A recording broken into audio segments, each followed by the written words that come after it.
Well, hello everyone. It is Wednesday, a very different Wednesday. And here is Judith. Hi. Today's topic is what do we do now? But before I do that, I want to thank you for watching the videos. Thank you for your comments. Thank you for liking the videos. And thank you for taking a few minutes every week to spend some time with me. Today, with us. So things have changed since we talked last Wednesday. Quite a bit. They really have. And we are both teachers, as you know. So we are working from home. We are teaching our students the best we can from home. And I'm going to talk about that a little bit later. But before I get into that, I like to talk about what do we do now? You know, we had routines. You know, many of us went to the gym, went hiking, did different things throughout the week besides working. And now we are home, working from home. So we can't just stay cooped. Is it cooped? Yeah. What is the word? I don't know. We cannot just stay indoors the whole time. And we also have to be careful. We have to be socially conscious about what we are going to do out there. So what Judith and I have been doing, It's a new routine. it's a new routine. Yeah, we set up, we didn't really sit down to talk about it, but we pretty much decided that we had to implement a new routine now that we are home. So throughout the day, we have to be at the house because we are working. We are communicating with our students. We are preparing work for next week. We're preparing work for today. We're just doing things we are working. But early in the morning, we decided that we were going to increase our exercise routine to twice a day. We're still getting up early to go to the gym. And our gym is taking every precaution. They only have every 2 machines. You know, everything else in the middle is closed, and they're constantly sanitizing. We're taking a lot of precautions. It really is a safe place right now. If we see that it's not safe anymore, then we'll stop. But we're going to the gym early in the morning. And then we go hiking in the afternoons. So we have been working all day and then hiking in the afternoons.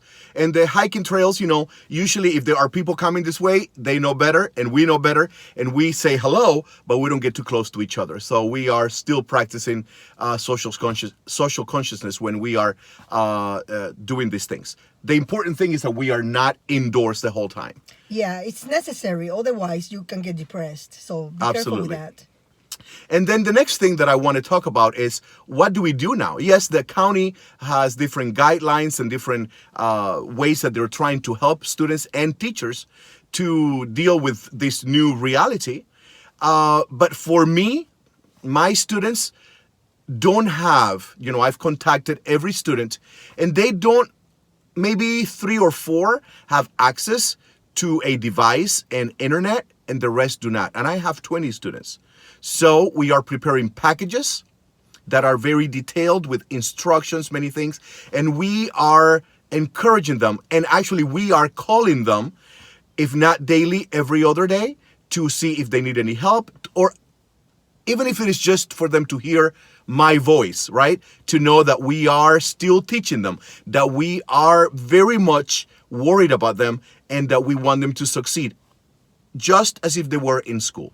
For Judith has been a little bit different. It's a little different because I teach high school. So my students do have access to the internet, either via a device or their phones, which is another device. So what I did is last week when they announced that they were going to close, I prepared lesson plans, simple ones.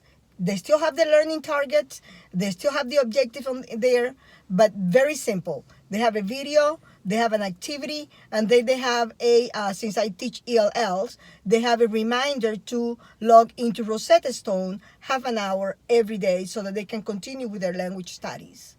And yesterday she had a bunch of phone calls of students asking questions, and it was actually very encouraging to know that students were doing their work online. And I had one student that could not log into, she wanted to do some work on the phone, and she called me a few times. I had some parents that called me, so it is very encouraging to know that our students, our parents, and teachers, we are all in this together, right? So how do we move forward? Because we know that it's going to last for a little longer than just a week. And we want to make sure that the students continue to be motivated to do what they need to do, as well as us teachers. Exactly. So today's really the main topic of this video today is we are working. Yes, we are taking care of our students. Absolutely. We are coming up with different ways so that we can reach them and we can continue teaching them. And at the same time, we have to take care of ourselves. Not only take care of ourselves by avoiding crowds and not contracting the virus, but also taking care of our mental health. So coming up with new routines, trying to go outside. If you have a hiking trail close to your house, do that. If your gym is not a crowded place and is taking the necessary precautions, then you can do that. But whatever it takes, and I see some people are cooking up a storm at home, so just do whatever you can so that you do not get depressed inside your house. And we are all in this together, right? Have a great rest of the week, and I will see you next Wednesday. Goodbye.